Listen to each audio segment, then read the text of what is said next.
Welcome, ladies and gentlemen. I'm going to talk about ISO 9001 standard. In 25 minutes, I'm going to cover the entire standards. Please pay attention and let's dive in. So, ISO 9001 2015 has 10 elements. It's a 10 element high level structure.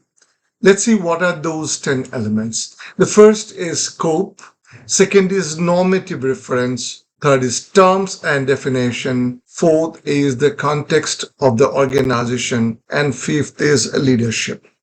Now, the scope is the scope of the quality management system standard or scope of the standard. Normative reference is a place where other standards can be integrated with the body of these standards. In many standards, there are no normative references. In ISO 9001 standard, ISO 9000 2015 is the normative reference. ISO 9000 2015 is a standard for terms and definitions. Now, all terms and definitions used in the standards are included in clause number 3.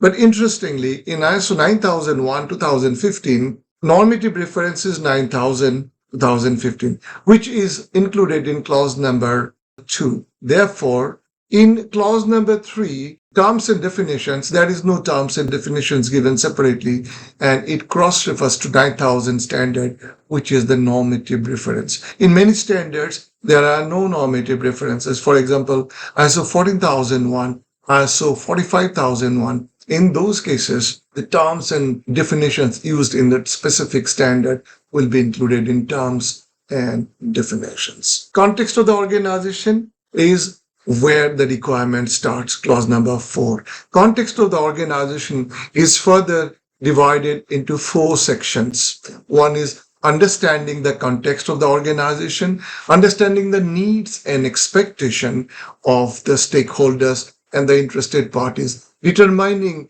the scope of quality management system. This scope is the scope of quality management system of the organization seeking certification or implementing management system. The scope of work could be wider, scope of certification could be shorter, scope of work could be different from the scope of certification. Here, the organization scope will be included in clause number 4.3, quality management system. And clause number 4.4 is the quality management system processes and their interactions. So the standard requires the organization identifies the critical or the processes involved in quality management system in clause number 4.4. That's how clause number 4 context has been designed. Now, clause number 5 is leadership. In leadership, what we have is leadership and commitment. Leadership is the top management of the organization who drives the organization. So clause number 5.1 is leadership and commitment. So this is where the leadership has to demonstrate the commitment to the quality management system, taking accountability of implementation and providing resources to implement quality management system.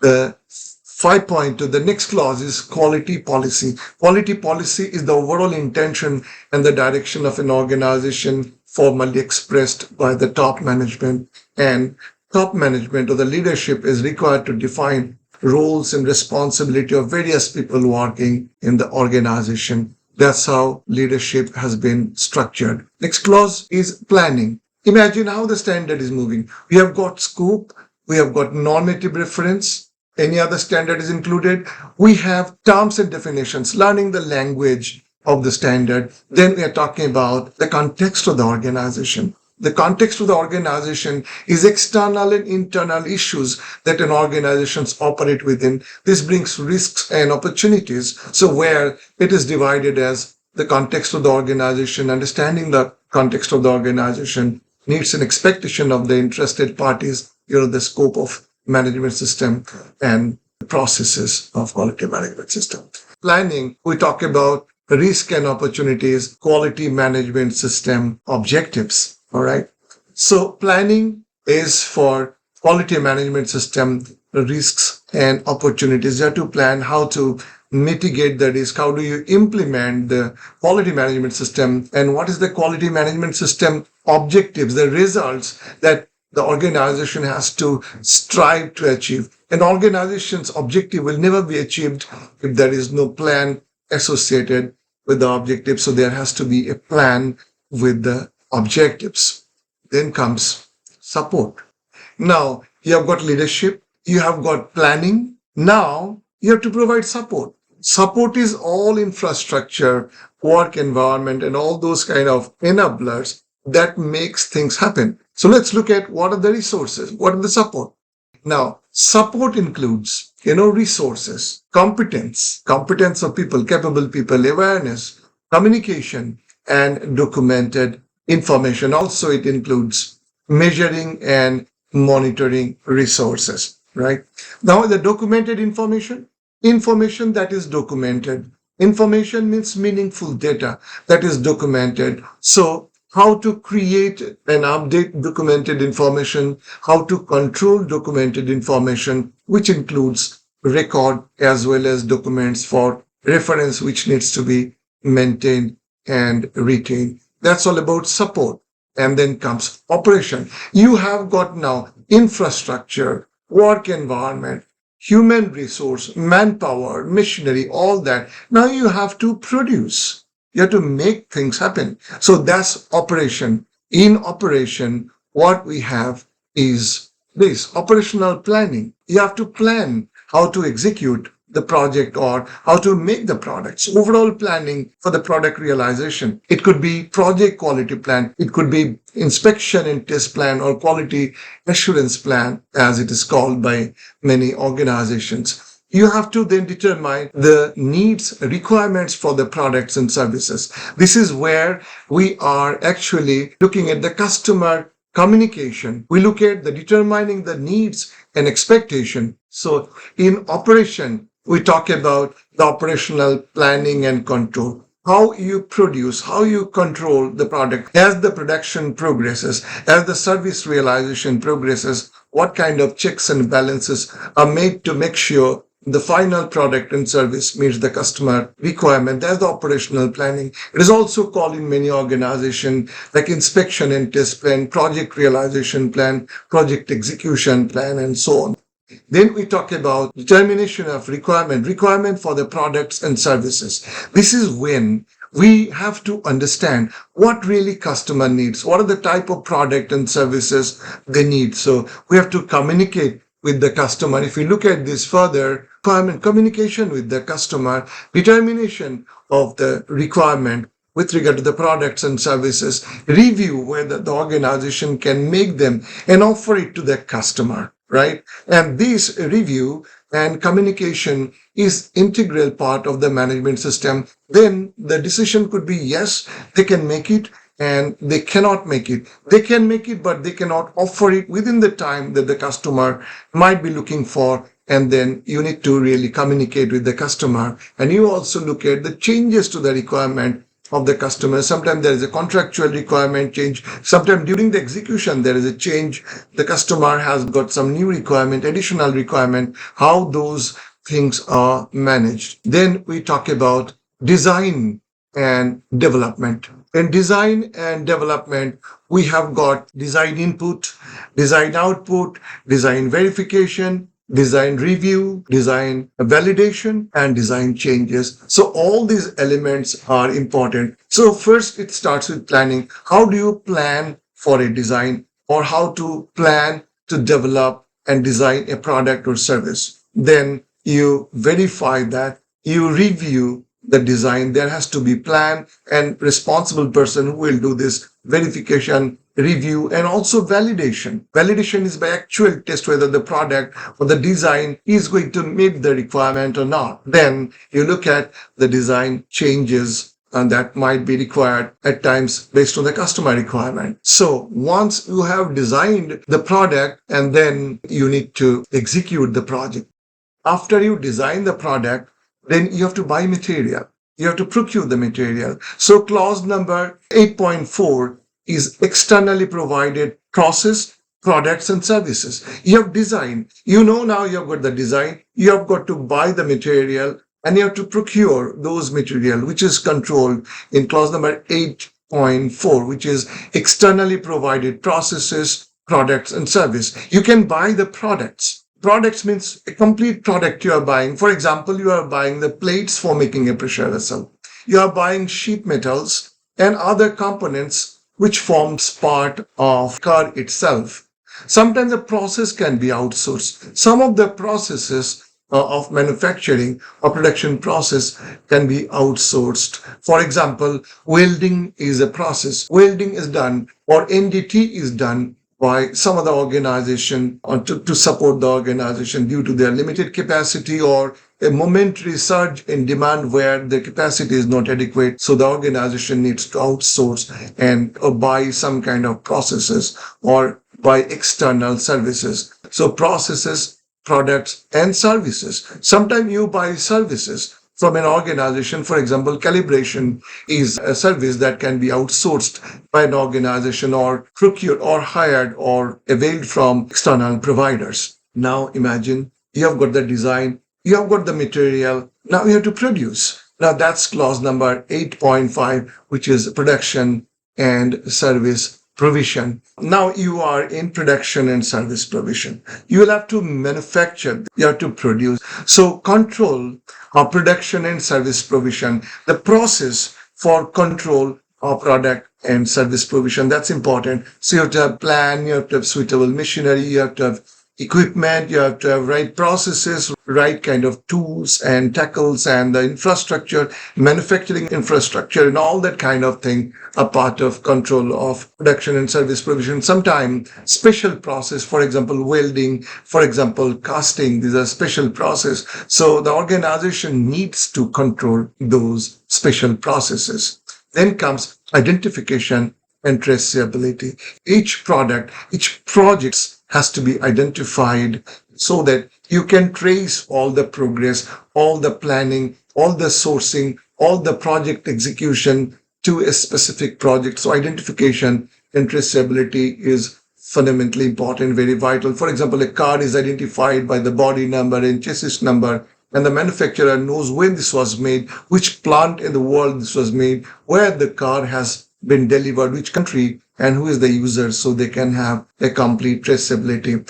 Now, property belonging to the customer, an external provider is another very important point in quality management system. Sometimes the customer provides the material or the products which forms part of the finished product. Imagine a contracting company is doing the flow line construction or pipeline construction. The customer is providing the pipes, things like that. They can sometimes hire machinery and equipment from outside providers. So these are the property belonging to the external providers.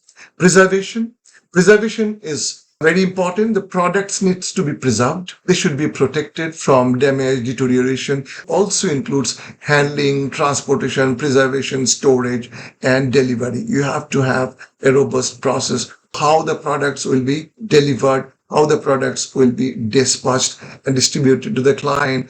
Control of changes. In case of any changes are required during the manufacturing process, the requirement has come for a change in the product and services, how these are undertaken and controlled by the organization. This is all about production and service provision. Once you have produced the product, this will have to be released. So the release of production, release of product and services is clause number 8.6, how you are releasing the product, how the product will be inspected, who will be releasing the product, that all the requirements of customer has been fulfilled and the product is released, and this can go to the customer. For example, in the final stage, the vehicle is inspected, all items are fitted, the vehicle is complete, ready in all respect, and now can be delivered. All requirements have been complied with, fulfilled, and it can go to the customer. And that is when you may also find there is a non-conformity with regard to the product. There may be some kind of deviation to the requirement in the product and service. So in that case, you need to identify the products. You have to know what can be done, whether this deviation can be accepted as it is, or it might have to go to the customer. Customer concession might be required. It might have to be repaired or reworked to find whether it is suitable for the intended purpose, and then whether this can be used as it is by the customer, or regrade or downgrade or scrap or whatever is the requirement. So first, once there is a non-conformity, you identify the product to prevent unintended use, that it doesn't go to the next point or goes to the customer inadvertently. Then you look at what can be done to make it okay. If there is not okay, is it possible to do a repair? If it is possible to do a repair, organization might be doing it. It might be possible that it might not be possible to do any repair, but it is not such a massive deviation that it can be accepted as it is. But you might have to talk to the customer, take the feedback from the customer or the concession, with that it can go to the customer. Now, if it is possible to do the repair, you might have to do the repair. Now, it's possible that the customer says, no, it's not acceptable.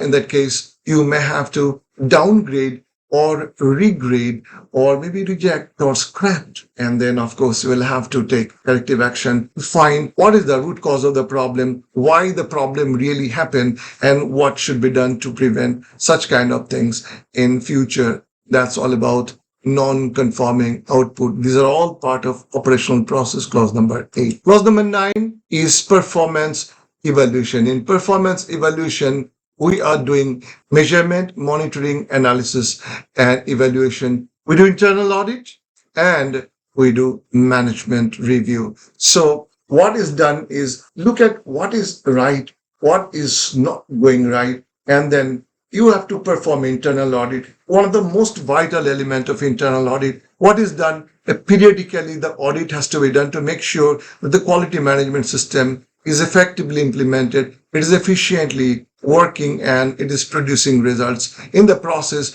you have to identify the independent auditors are performing the audit. You have to develop a schedule to audit over a period of time. Based on that audit, you are performing specific audit, and take into consideration the critical processes that needs more frequent audit. The changes in the system, if made any, has to be also audited, because any change brings in risks and possibly good opportunities. So you look at those areas of changes, and also areas where you have observed previous non-conformities. So areas where there is non-conformity is a consideration for the organization to consider while developing the program. And based on the program, audits are done by the internal auditors who are independent of the function. Reports are prepared, reports are communicated, and the observations are communicated to the relevant level, and the corrective actions when raised are taken without undue delay. That's what is done. And then with this input goes to the management review. Management review is a process by the top management to review the performance of the organization. They have to take inputs from various sources. For example, for the management review, the top management has to review at a periodic interval. The periodicity has to be decided by the organization. It is not specified by the standard, but depends on the organization, their priorities, their risks involved, and their management functions and style. Now, what is required is that the management review, which is done by the top management, has to take inputs from internal audit for changes in the context of the risks and opportunity and other relevant inputs. For example, the subcontract, the performance of the suppliers and external providers, stability of the process, trend of non-conformity, trend of conformity, changes in the management system that is required, suitability of the management system, whether the resources are adequate or not, if there is an additional resources, etc., etc. All these are inputs that has to be considered, and the top management reviews and makes a decision whether the objectives are being achieved or not. These are all part of inputs for management review. Once the organization has done the management review, they'll make some decisions for improvement, decisions for setting higher level objectives and providing additional resource and the target for the next upcoming year or near future or long-term future. So those kind of decisions are also communicated part of management review output, and those records need to be retained as documented information. Then comes improvement, and in improvement, what we actually do is non-conformity, control the non-conformity and the corrective action. Non-conformity is from the system. Non-conformity is non-fulfillment of a requirement. When a system is not working well and not producing well, not effectively implemented, you may have to take corrective action. And those corrective actions are to be taken without undue delay and has to be followed up to check whether they are implemented effectively. And finally, the continual improvement. Continual improvement is the last clause in the standard, which needs the organization to continuously improve their performance of the management system and the product. This needs input from management review. The improvement has to be done in a systematic process by utilizing internal audit, contract review, inputs from customer feedback, process train, conformity train, product conformity train, opportunity for improvement. All these inputs are taken and organization has to manage its improvement process. This in a nutshell is ISO 9001 2015 standard.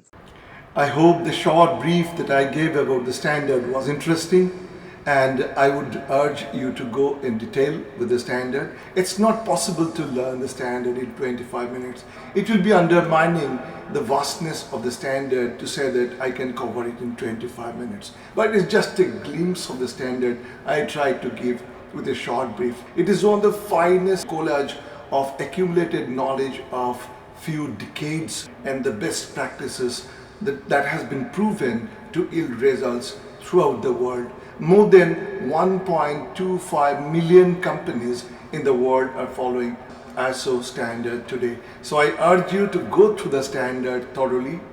Join our course. I'll be more than happy to interact and share some of the knowledge in our lead auditor program or in awareness program and make some contribution in the journey of your learning quality management system. Thank you so much. I hope the session was interesting and valuable to you. Thank you so much.